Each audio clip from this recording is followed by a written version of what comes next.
Are you ready? Yes. Are you ready? Hi, I'm Michael Homula, and thanks for hanging out with us again here at Pulling the Cork. Today on PTC TV, we're in the middle of our very first Taste and Talk series with Jeff Miller of Artisan Family of Wines. If you've been following along, we've been talking to Jeff about a whole host of things, from how he got into winemaking, his winemaking philosophy, his vineyard management style, and we've got a few other things that we're going to be posting here from our conversation with Jeff as well. But today we're going to taste and talk about Jeff Miller's and Artisan Family of Wines 2005 Sly Dog Cellars Cabernet Sauvignon. There is the bottle. This Cabernet Sauvignon is 13.9% alcohol by volume. Jeff and Artisan Family of Wines made 6,400 cases, and it comes from fruit grown and harvested in the Red Hills district of Lake County. Suggested retail price on this is $14.99. We asked Jeff about this wine when we talked to him, so let's go ahead and let Jeff tell us about it. It comes from Lake County, where we used to make all of our wines. It comes from a grape grower who does not want us to disclose who he is or where it's grown, because he's not happy having it advertised that his vineyard is being used at the price point that we're at. It's a very good vineyard, a very good producer. Cabernet is definitely lighter in style than our Sassoon Valley wines, and particularly in that year, because what you now have is the 2005, and that was the largest harvest in California ever. It tended to produce wines that are not as big, a little more elegant perhaps, lower alcohol levels, whereas our 04 Cabernet was 14 alcohol, 05 is below 14, which for California Cabernet is kind of unusual. And we were not going out of our way to try to do things to reduce the alcohol, and that's just naturally where it was. Of all our wines, I would say that is the most European in style. Thanks, Jeff. Appreciate you telling us a little bit about the Sly Dog Cellars Cabernet. Let's go ahead and have a look and a taste here. Looking at this wine in the glass, it is a rather deep garnet in color, and as it moves out to the edges, it gets a little bit more ruby, but it's definitely a dark, dark and intense garnet in color. I can see through it slightly, but the color is pretty intense and dark. Go ahead and show that to you again. I know this never comes out well on camera, but we'll go ahead and show it to you. I'm going to go ahead and nose this wine. Grab my spit cup. Almost forgot about that.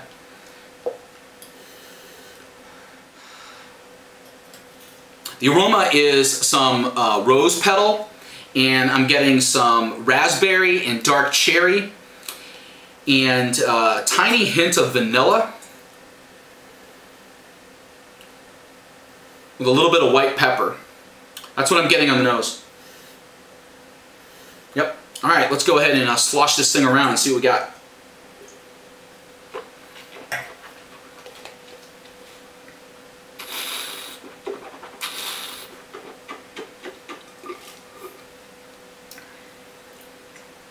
First thing about the mouthfeel, it's fairly medium bodied, good balance of tannin and acidity.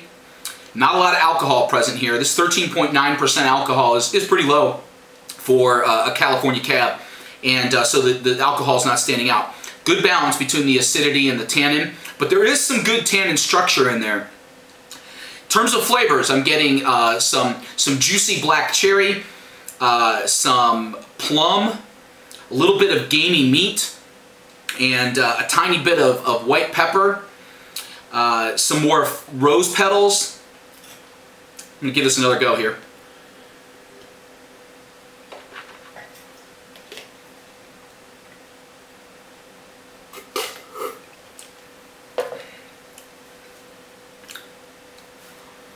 A little bit of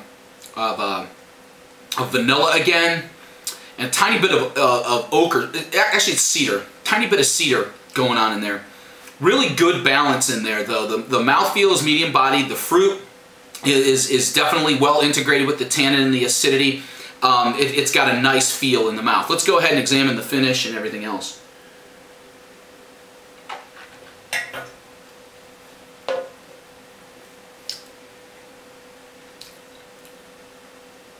Got a tiny bit of minerality on that one. Finish is moderately long. Wouldn't say it's an overly long finish on this wine. The leftover flavors now are some ripe plum, some raspberry, and some dark cherry.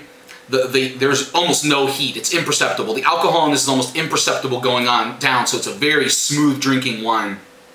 Still pretty good tannin structure on the back end.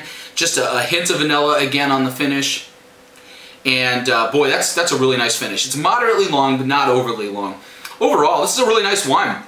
It's really in good balance. It's very smooth in its drinking style, a little elegant, if you will. There's a decent amount of complexity. I wouldn't call it overly complex, but there's a decent amount of complexity. This is a really good Cabernet Sauvignon. I'm going to go ahead and taste this again tomorrow after it's been open for a day, because usually a wine like this will change significantly in a 24-hour span. And I'm going to write up the entire tasting note and post it down below this video here on Pulling the Cork. So you're going to get a first day and a second day tasting note. Thanks again to Jeff for sharing his thoughts on the Sly Dog Cellars Cabernet Sauvignon. We certainly enjoyed it. Until next time, cheers.